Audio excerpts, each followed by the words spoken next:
What's good, y'all? It's the Demouchets REACT, and we're back with another video. Who we got today, C? Today we're back with another American reaction. So excited about this video. If you're new to us and we're new to you, make sure you scroll down, hit that subscribe button, and turn on the post notification bell because we're on the road to 200K. And we cannot get there without you guys, all right? Join the family. Without further ado, let's get into the video. Let's get it. It is known that people of African origin have been present in Kent for centuries. Certainly by the mid-16th century, some black inhabitants lived in Kent as a result of trade routes with the Mediterranean and African coasts.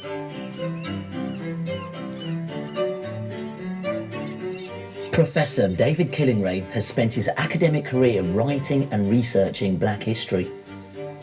The earliest known settlers are probably 17th century, and they may have been born here, and they are the children of perhaps a black visitor, a black traveller, even a black settler coming to places like particularly Chatham, the Medway ports, Gravesend, and the environs of London, Deptford for example.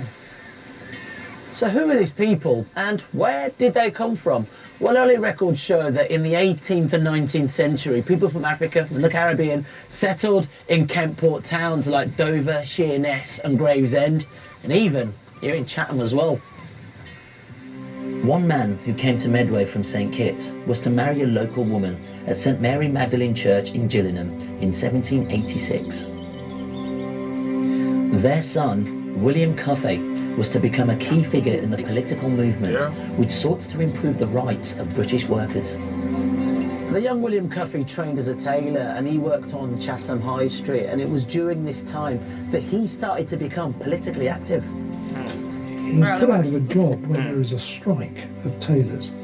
This radicalises him. He goes to London, he's involved setting up a tailors' union there.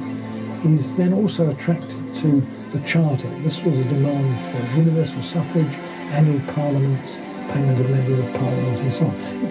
It's a radical reformist group at the heart of the British state. And in 1848 he's one of the organisers of the London Chartist organisation. He's involved in organising the Great March of 1848. He's arrested for sedition on ridiculous charges. But he is then convicted and sentenced to transportation.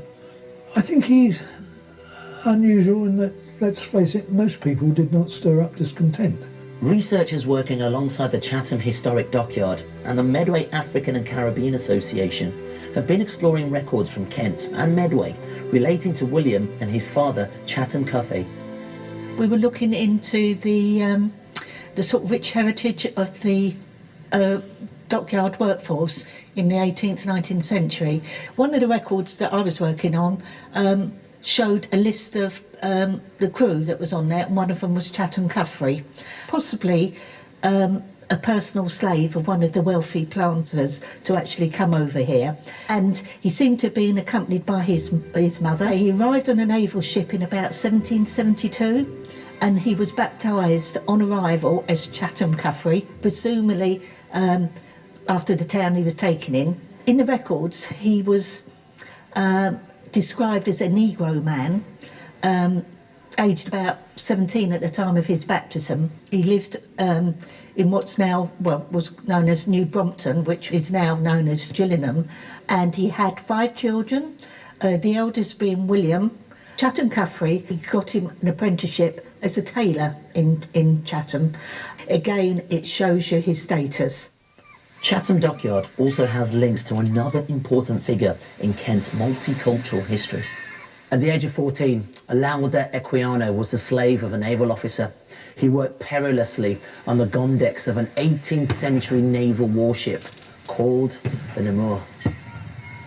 Okay, and we had a conversation when we was talking about Black history on the channel in the UK, and how we didn't learn much of any when it came to Black history, but there were times in our history where we saw people would come here and like take some of the slave, like contract them out to go overseas. To work for them for different things, like train animals or to do things, or housework, or it was always things like that. So to see that they still have those records, I always say, y'all go check the churches. Yeah, they have it. Oh, I 100%. always say that because they baptize a lot of us. Right.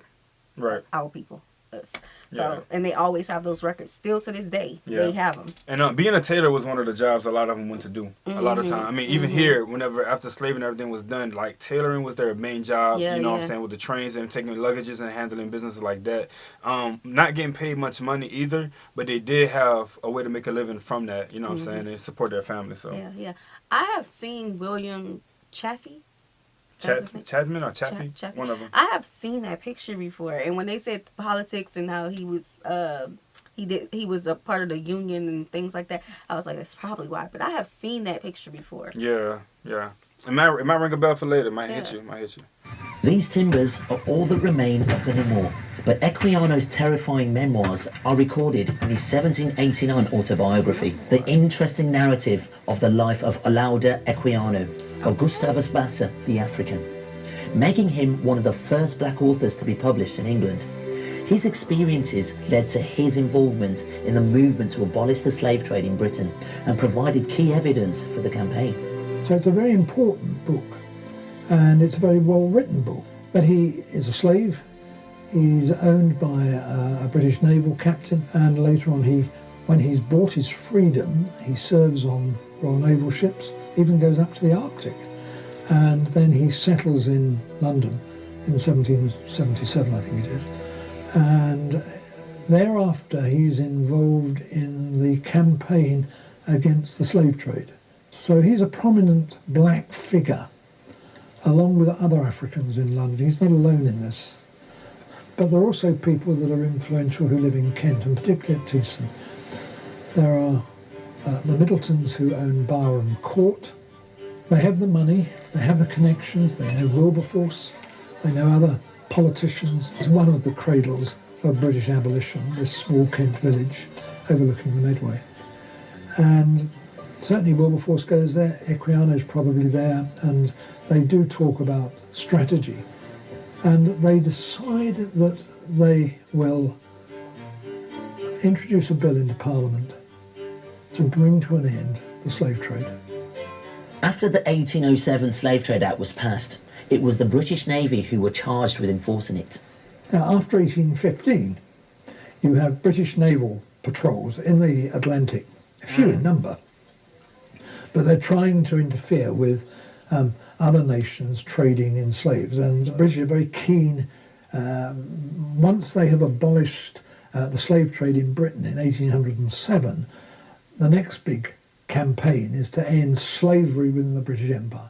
It was Britain's involvement in policing the slave trade that was to save one young girl from near death as a slave in West Africa and bring her to a life of affluence and privilege in England and eventually Kent.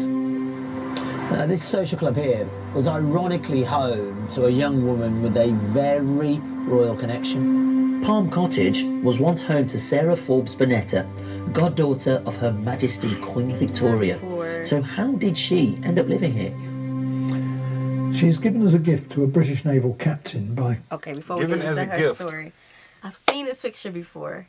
I research a lot of things, and I read different stories every day, and I may forget about it, but I always come back to pictures. You know how people say, I can always remember a person's face but not their name? Yeah. That's how I am when I'm researching things, and I've seen that before. So to just know a story, full circle moment. Full circle moment. Gotta have those. The king of the Dahomians, a man called Gezo, and she's brought to Britain, and she is presented to Queen Victoria. She then agrees to financially support Sarah Forbes Bonetta. She's very well educated, she's a good pianist, she's a member of a middle class of black women in Britain. She's also in Kent because she stays with, he's a German clergyman. He has a succession of Africans and others, black people, coming to his house in Chatham. I'm here to meet the great-great-grandson of Sarah, who can tell me a little bit more about his ancestors past. I just hope he's in. Wow. Arnold! Hi, how you are? Welcome. As my grandmother used to talk about this ancestor of ours who was the adopted daughter of Queen Victoria. But we never took her seriously. Thought it was an old lady rambling on. But so when I came about 10 years ago, I decided to check to see whether it's true or not. So I wrote to Windsor Castle, to the library there, and they said, yes, it is true. And they had a lot of information, photographs. Arnold discovered that an officer from the Royal Navy had rescued her from slavery after the King of Dahomey was convinced to give her to the Queen of England as a gift, from one royal to another. Didn't know I had any connection with Kent when I moved down here.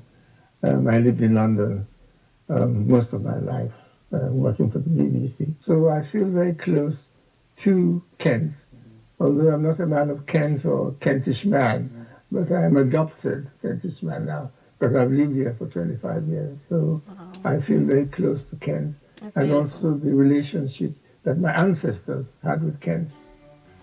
His ancestor.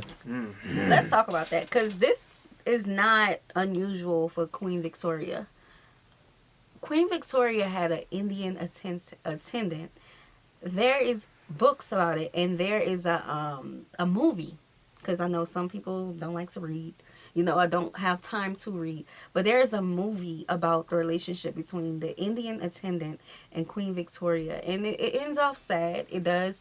But that goes to show Queen Victoria of that time. Right. And just taking care of her. And also the relationship she had with the Indian. Like, it's just unusual for that time period.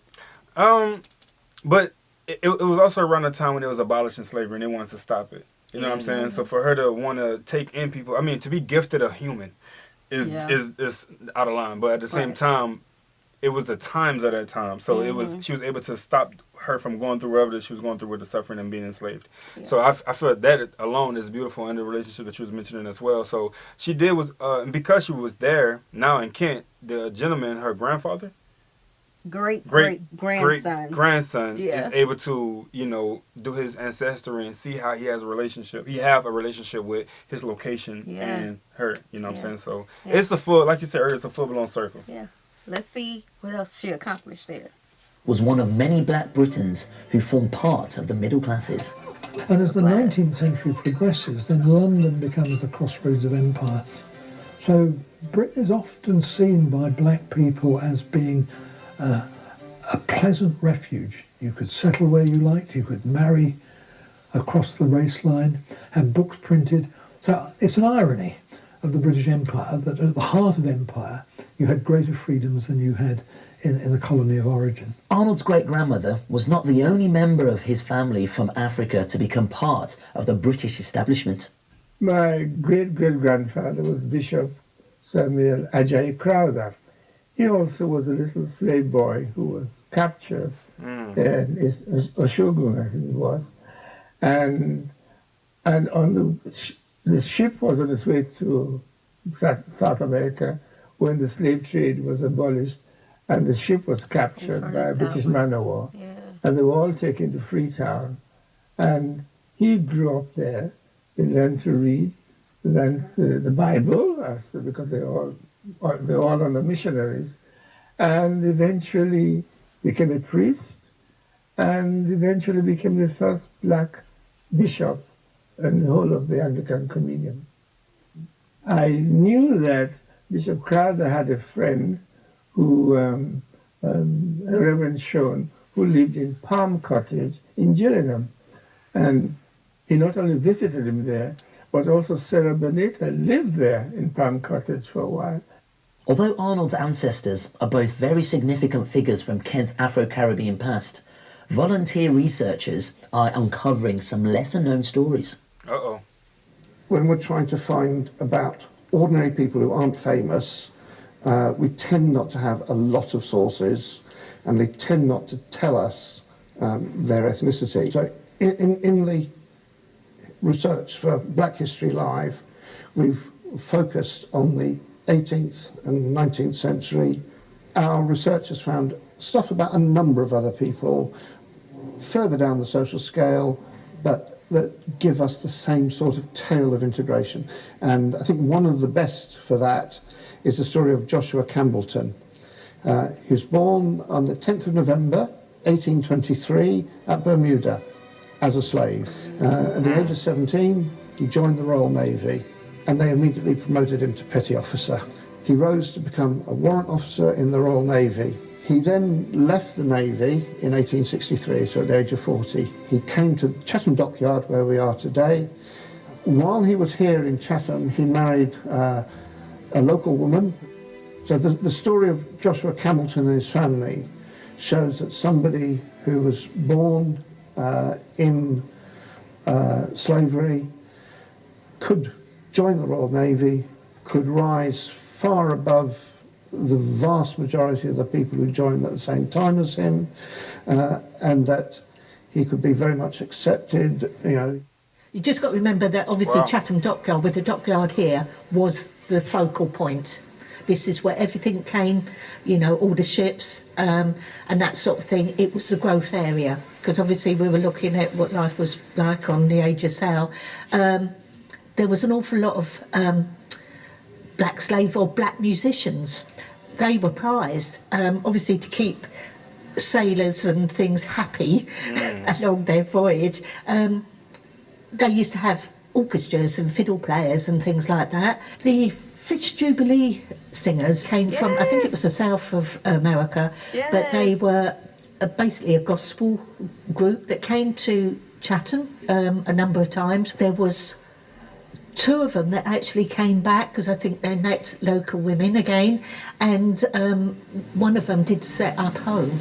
The Fisk Jubilee Singers were among many black entertainers which visited Kent during the 1800s. The Jubilee Singers are one of my favorite pieces of history. And to know that they have a connection there to Great Britain. I didn't know that part of that. That's interesting. I'm seeing, okay. Y'all know I love history. But a lot of these pictures that they're showing, I've only didn't see like 1 or 2 pictures before. Okay, yeah. And so when they show pictures, and I'm like, hold up, I know about that. Like, okay. And then a more in-depth story about it. That's interesting. I never knew that the Jubilee Singers went there. Like, I knew they traveled, but to go back and set up shop. Well, not shop. But, you know. A life. Found him a little lady. Yeah. Performing here in Rochester. The Corn Exchange played host to a man known as the African Marler, composer and conductor Samuel Coleridge Taylor. His gift for music emerged when he was very young, and by the time he was 15, he had won a scholarship to the Royal College of Music, counting Vaughan Williams and Holst as his contemporaries. In his time, Coleridge Taylor was described as a real genius. His seminal work, Song of Hiawatha, was a critical success. Now, thinking about it, I think it's fair to say that he was the toast of Edwardian musical society. In 1902, he went on to conduct the Rochester Choral Society. 2 years later, he took his composition Hiawatha's Wedding Feast to the US, meeting President Roosevelt and African-American leader Booker T. Washington. A century later, Black History Live is encouraging young people and the wider community to connect with Kent's black heritage through drama. The play is called Black Heroes of Kent, and it's about all the people that came to Kent during like 1800s, 1900s, and just their stories and explaining their connections to the area. I played Ida B. Wells. Although she was from America, she did tours around the world, and so on these campaigns she went to England and she spoke out against lynching. This is a segment of a poem which was part of my scene that I did as Ida B. Wells. Sons and daughters of pharaohs gone by, will not our freedom be denied? A child of slavery, burning desire is to fight my case with ink and fire. Stand tall we will, with head held high, and ever so gently touch the sky. Just education, it's so important to have an understanding coming from a black background, I had somewhat of an understanding of the past my entire life, but it really shocked me how little my peers knew when I went to school. And even we didn't really have conversations about slavery or anything like that, and it will really help to shape people.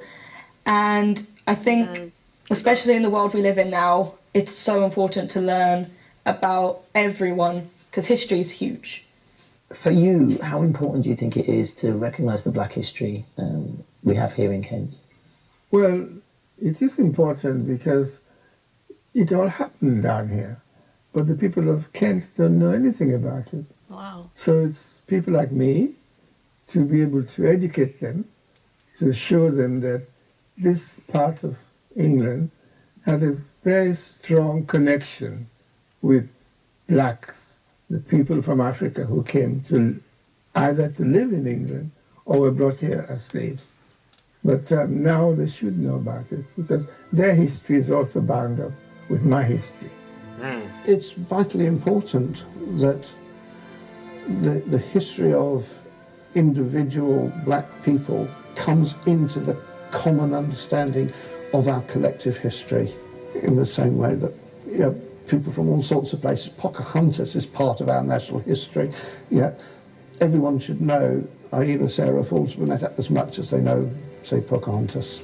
I think that she should be part of the national conversation. My dad's from London and my mum's from Jamaica, but I have only ever lived in Kent. I don't know anywhere else.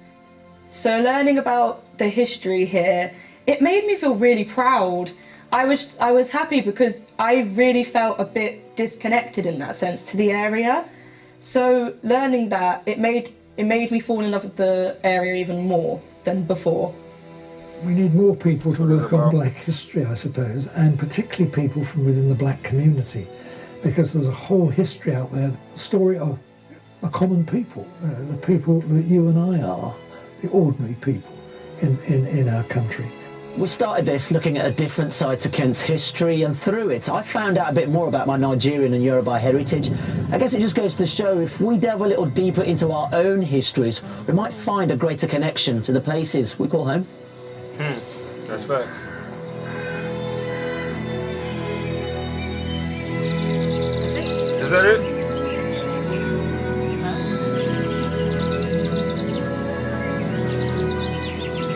Yeah, I think. Yeah, I think that's it. Yeah, hey, we're gonna stop right there, man. Make sure you guys go and check the channel out. Yeah, definitely beautiful, well said. Everything that he put out there, how they drew from the history all the way to up to speed, how they doing drama plays now, and still helping the city of Kent to grow an understanding of history, black history at that. But yeah, knowing your history and knowing where you are, you'll be able to grow a better understanding and love for your location. Yeah, and more appreciation of today. Yeah, obviously. Yeah. Yes. My favorite part of this whole thing was not just learning about some of the things that I knew but didn't know, like the full scope, made the connections because I'm just reading stuff. But just the connections to the place was Ida Wells. You know how when they ask you people that you look up to and things like that? Yeah. Ida Wells is one of those people. Come on, man. Because she reminds me so much of myself. Not afraid to speak out on the injustices. And could do it on her own. Right. Okay?